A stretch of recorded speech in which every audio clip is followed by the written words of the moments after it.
The following program is sponsored by Friends of Life Outreach International. Coming up on Life Today, Beth Moore helps us discover our true selves. When we out-talk our true walk, we will trip over and over and over again, and this is what is happening. Our mouth keeps overshooting our true walk. Our mouth, if we're spiritual people, we talk a bigger talk than our walk is living out. Becoming a more honest version of yourself. Next.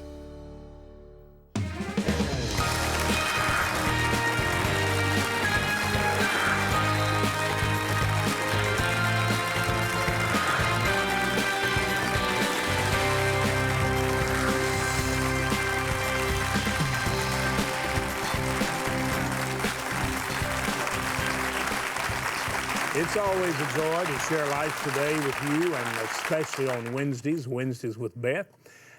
She is talking about, this is an interesting subject that let me get this title, Our True Selves. Now, what in the world is Beth talking about? Is she implying that we don't really get honest about who we are? We try to cover up. I think that a lot of times in religious settings and circles, we do a lot of cover-up. We have to look like everybody expects us to look, or we think they expect us to look. Well, Beth's going to talk about our true selves. Would you welcome Beth Moore?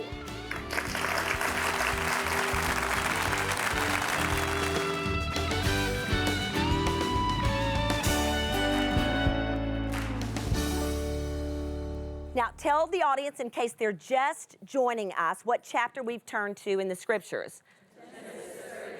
Genesis 32, and I'm going to start reading in a portion that follows the Jacob narrative. If you've ever studied Jacob, he is one of the most fascinating individuals in all the Old Testament, and certainly in the book of Genesis. And so we're picking up in the middle of his narrative.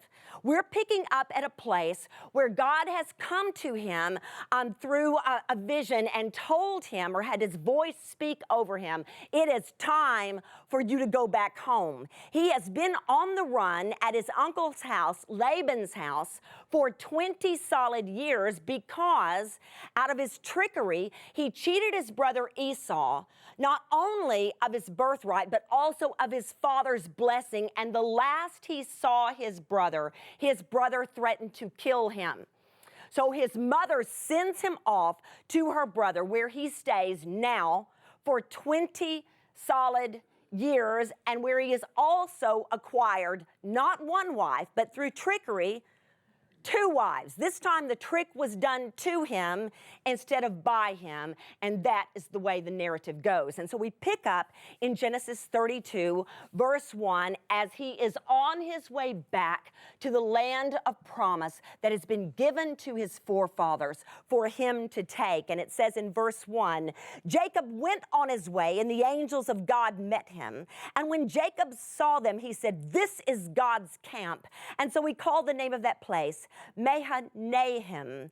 And Jacob sent messengers before him to Esau his brother in the land of Seir, the country of Edom, instructing them, "Thus you shall say to my lord Esau," this is Jacob telling them what to say to Esau, "Thus says your servant Jacob, I have sojourned with Laban and stayed until now." One version says, "I've been detained all of these years with Laban. I have oxen, donkeys, flocks, male servants, and female servants. I have sent to tell my Lord in order that I might find favor in your sight." Verse 6, and the messengers returned to Jacob, saying, "We came to your brother Esau, and he is coming to meet you. And there are 400 men with him." And it says, then Jacob was greatly afraid and distressed. He divided the people who were with him and the flocks and herds and camels into 2 camps, thinking, okay, if Esau comes to one camp and attacks it, then the camp that is left will escape. Picture this with me as he prepares to meet his brother who has a murderous vengeance toward him. I want you to just go with me onto this page as we open up into this narrative where something has happened that is classic in so many of us as people of faith. We see Jacob fighting for a blessing that he has already received. I mean, it's truly so intriguing because God spoke over the children in the womb of their mother when they were wrestling and turning, and she said, the younger one will be lord over the older one. He will take the authority. It had already been given, and yet why is it they had to manipulate for what God had already said was theirs? But they had to find a way. Anybody know what it's like just to help God out with it? Just like, I don't see you doing it. So listen, I know you're just like, you're busy. You got a lot going. And this is how I see this coming down. And so they kept trying to steal. So often, brothers and sisters, we are trying to steal what God has already given us. We're trying to take something of the Spirit by fleshly means. And it never works. It never works. I want to just welcome you to the book of geniuses.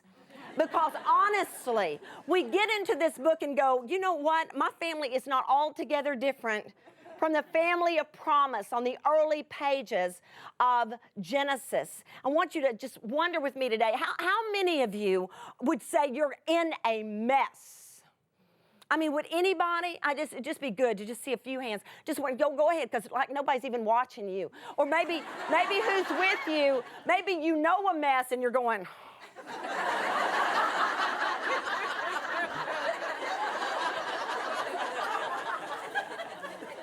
Or maybe you could say like me, you just like are your biggest mess. Anybody? I mean, I am the biggest mess I've got. But here's what's going to happen over our coming series. God is going to mess with our mess. Oh, yes, he is.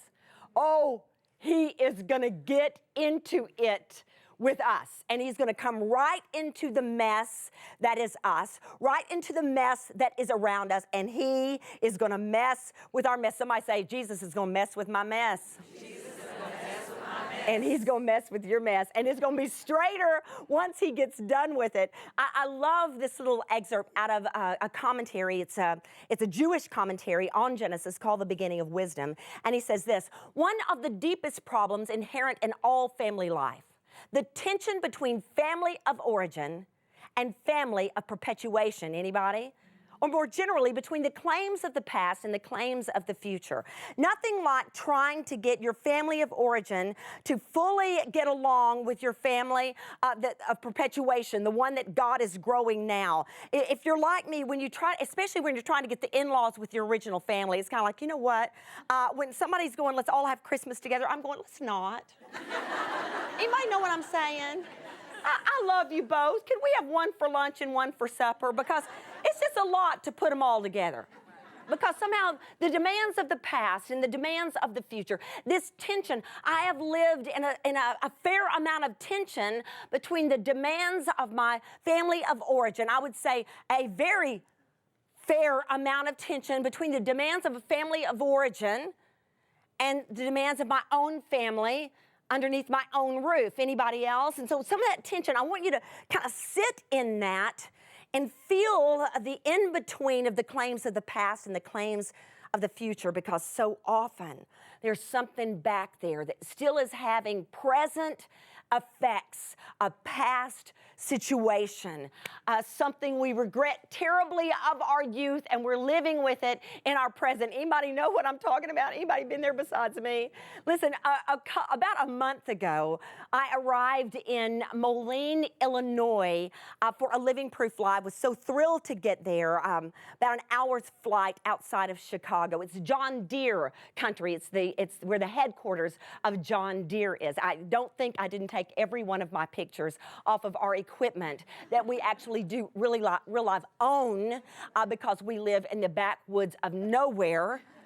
But we had the best time in Moline, Illinois. But when I got off the plane and was walking through the airport, there were some people that were waiting on other people to get off, and there was a woman with a tattoo sleeve. Now, I'm not talking about, I've always thought, you know, in a different life, I probably would have gotten tattoos. I'm not talking about that, so I don't want nobody get any condemnation on you. I can think it's darling. But this was the sleeve. Anybody? This was the full sleeve. And it really looks good at about 25 and 30. But only the woman was, I'd give her right under 70.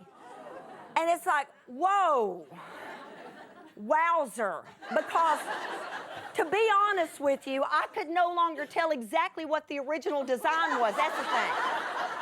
And so sometimes we got our sleeve tattoo, and it seemed like such a great idea at the time, but I don't know, we get to be 70 and it's like, whoa, girl, where's my long sleeve shirts? So we're going to be looking into that. I love where it says Jacob went on his way, and the very first of that first verse, went on his way, because he's thinking he's going his way, and suddenly finds himself on a journey going God's way, about to deal with something he could not have even begun to imagine. I want you to see with me, I want you to build our entire series upon this very first point, because I am asking God to do a lifelong work, that we be able to look back to this series and this season in our lives and say, you know what, God did something in me. He rendered something in me through that has continued to have ongoing harvest. I want it to be that kind of thing, because listen, this got to me. What I bring you here has already gotten to me. I don't bring that, when I study it out and it doesn't crawl all over me, I don't bother bringing it to you.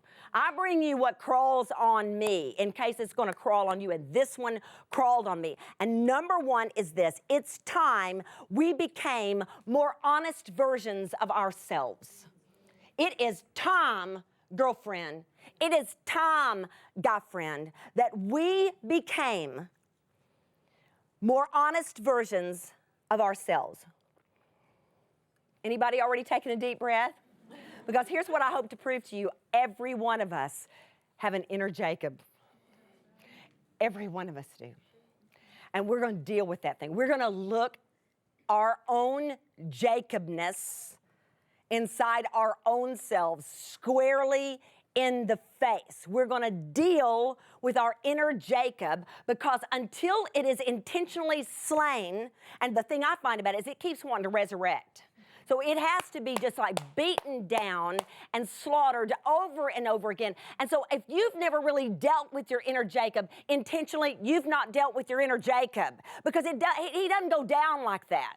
He doesn't just go down easy. And by that, what I'm talking about is not some really, really freaky, mystical thing. I just mean that all of us have like a trickster in us. And we'll work on how that applies to us as we go through the series, but we're going to look at that. We're going to deal with our inner Jacob. His very name means supplanter. His name means heel grabber. His name means deceiver. And we're going to look at how that applies to us, even when we think, you know what, but I'm a really honest person.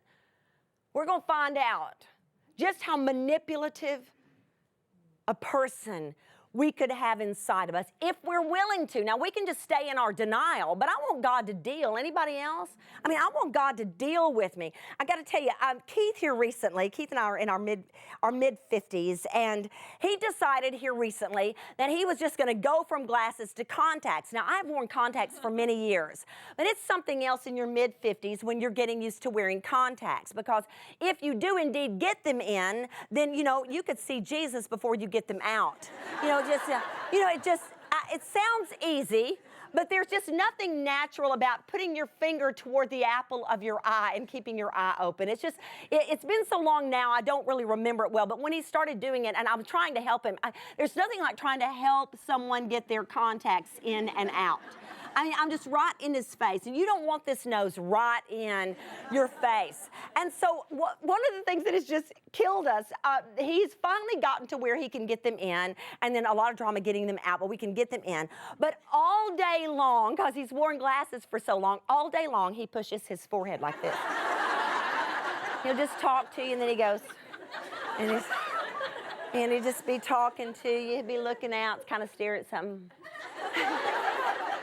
And I'm just gonna tell y'all right now, in this present series, over and over, you and I are gonna go, I mean, oh, this would be me. This would be me. Unless it's just me. I hope I have some company with you. Y'all tell me what number one is, because somebody may have just joined us. It's time we did what? It's time we became more honest versions of ourselves. And this is why I'm going to build two right on top of number one, because I want you to see them together. We cannot walk in our full birthright as part fraud. No, ma'am. No, sir. We cannot walk in our full birthright as part fraud. It will not work. Anybody? Okay, our birthright is in the Spirit. We are the sons and daughters of God. His very Spirit lives in us. The Spirit of truth will not invade any part of us that is deceptive. It will not. They don't mix together. It will not intermingle. It will not just go in and kind of take over that part. It won't go there. The Spirit of truth will not go into whatever limb, picture it as a limb if you want to, whatever limb we got our game going, Holy Spirit's not in that. So we have been called to walk in our full birthright. Because this whole entire narrative is all about birthright. Here we've been called to walk in the full thing in victory, not just as overcomers, as more than overcomers, as overcoming overcomers. That's what. But we cannot do that with any part of us that is still fraud. God is going to be calling out to us through this series, come out, wherever you are, wherever that fraud is, come out. Because when we out-talk our true walk, we will trip over and over and over again, and this is what is happening. Our mouth keeps overshooting our true walk. Our mouth, if we're spiritual people, we talk a bigger talk than our walk is living out. But for every one of us, I've said this so many times on Wednesdays, for every one of us, the way we're walking is the obvious, the true determining factor of our belief system, not what we're saying. It's how we're living, what we're stepping out in. To obtain information on Beth's teaching materials and for her speaking schedule, visit us online at lifetoday.org.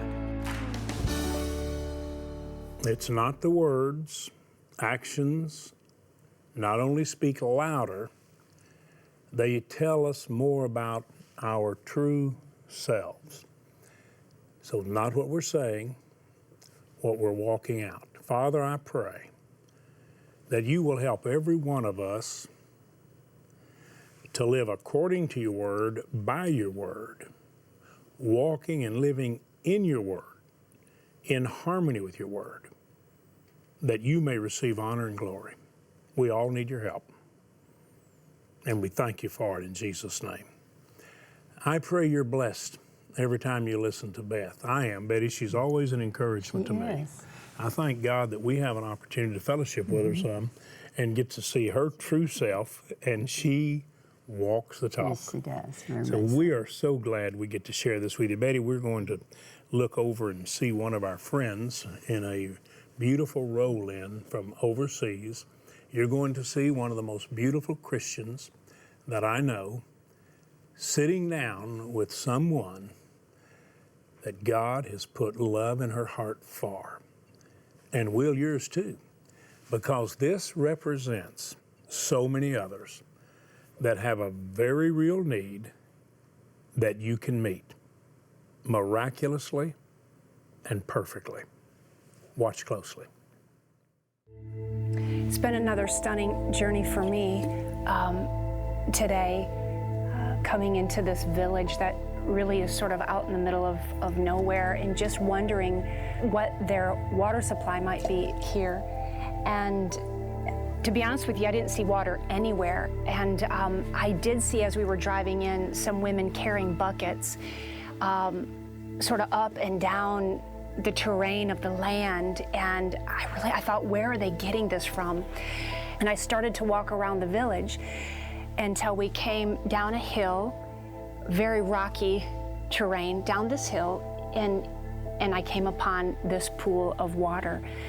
And as I began to ask some questions, discovering that this is their only source of water right here. This is his only source of water. And this is where they have to come every day, all the way down here to get their water. I mean, you can look around and you can see that it is very dirty. And I asked someone, like, so when they get this water, how do they filter it from here to drink this? And was told that they don't filter it. This is it. This is their only source. This is what they have, and this is what they drink every day. You can see the contamination in it. You can see that there has got to be much disease and illness with each sip that they take. And it really breaks my heart to sort of be sitting here with this little guy thinking that there's something that I could maybe do, something different that I could do, even if it's a little bit, to change the steps of his life, the rest of his life, by giving him a cup of pure, clean water. And I know there's much work to be done. This is just the beginning of a beautiful story. Tammy is asking, what can I do? Betty, what can she do? What's the answer to that question? When she sees the filthy water, contaminated water, knows that that child is likely to get sick and even die like others have in that village, what's the There is answer to that? something that we can do. They need the water wells drilled, very much so. The water that we could give them would be pure, clean water. And as I watch that child scooping up that water, because why? He's thirsty. And why? Because that's the only water source that they have. And you know, when we think of scooping up or drinking water, we think that's going to quench our thirst. It's going to be good for our bodies. Well, it may quench the thirst of the child for the moment, but it's bringing death to their bodies. And we can make that difference. We can give what God leads us to give, and you join with us because we can't do it by ourselves. We need your help to drill these water wells. Please help us. And I think just as you saw the love that was being expressed in Tammy, and through the things that she said and just the concern that she was, sharing with all of us, it was that love and that concern that brought us to that area. It's the only reason Tammy and our mission team went there, along with our video cameras, was to show you a real need that a missionary found. A missionary that went there with God's love in their heart to share God's love with the people. And if you really love people and you see a need, you want to meet it, just like a mother wants to meet the need of her child. The parents of those children, they want those children to have a chance. They're never going to have the luxuries and nice things that a lot of us have in the advanced world. And we have been blessed. When we've been blessed, we're blessed to bless. We enjoy the blessings that we have, but we also should get the greater joy of sharing those blessings. So what we do in answer to the question, what can I do? We can drill a well there. The missionaries pointed us to that site.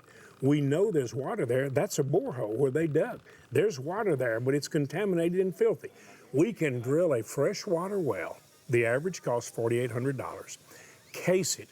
Give them a manual pump that doesn't depend upon unreliable electricity and electrical energy sources.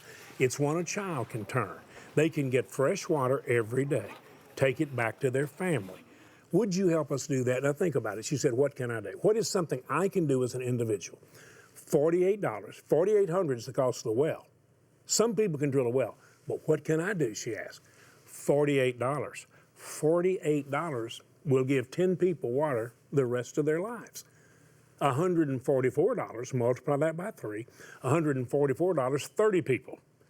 Could you give 30 people water the rest of their life? You say, I wish I could get water like that. Well, we have it in abundance. We have it everywhere, in a tap. They don't. Would you make it possible? The missionaries will tell them about the love that prompted it and made it possible. Could you give a well, $4,800? If you can, I believe you will. And I want to thank you for it. Could you give $2,400 and pray someone matches it? Or $1,200 and pray 3 join you? There's a level at which you can find the answer to the question Tammy asked. What can I do? What can you do? What will you do? That's the real question. I know you care, but do you care enough to share? Would you dial the number or go online, lifetoday.org, and make the gift right there? Write a check, make it to Life.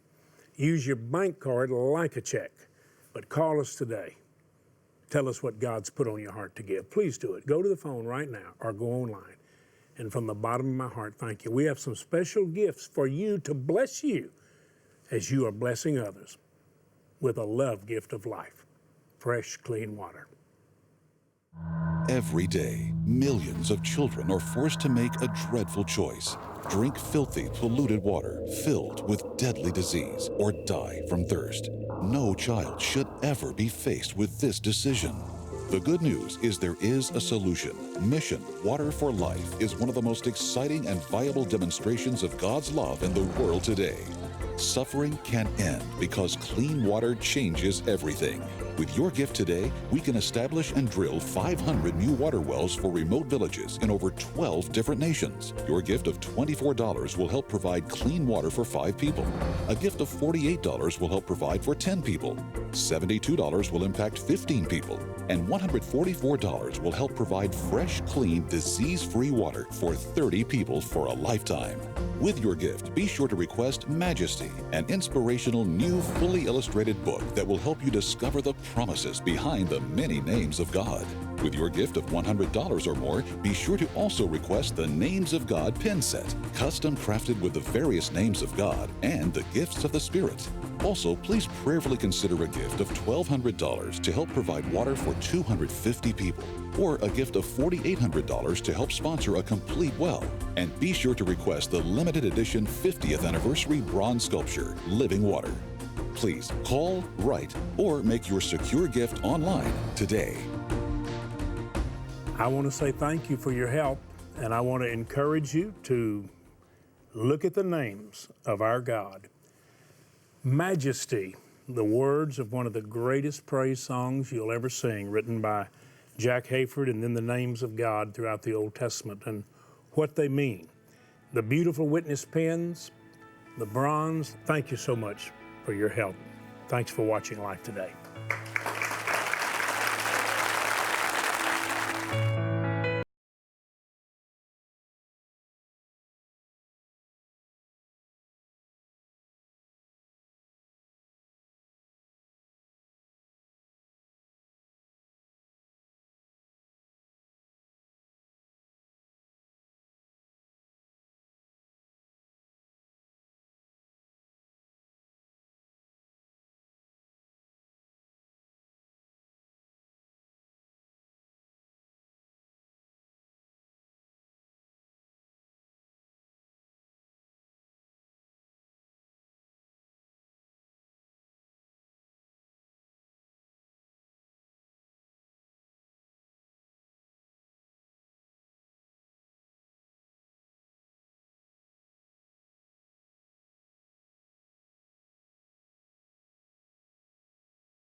Tomorrow on Life Today, after her son's tragic suicide, Vanita Halliburton not only struggled with a broken heart, but a shattered faith. Life Today is made possible by the supporters of Life Outreach International. Your gift will be used exclusively for the exempt purposes of life. The ministry features specific outreaches as examples of the programs it supports and conducts. Gifts are considered to be without restriction as to use unless explicitly stipulated by the donor. The ministry is a member of the ECFA.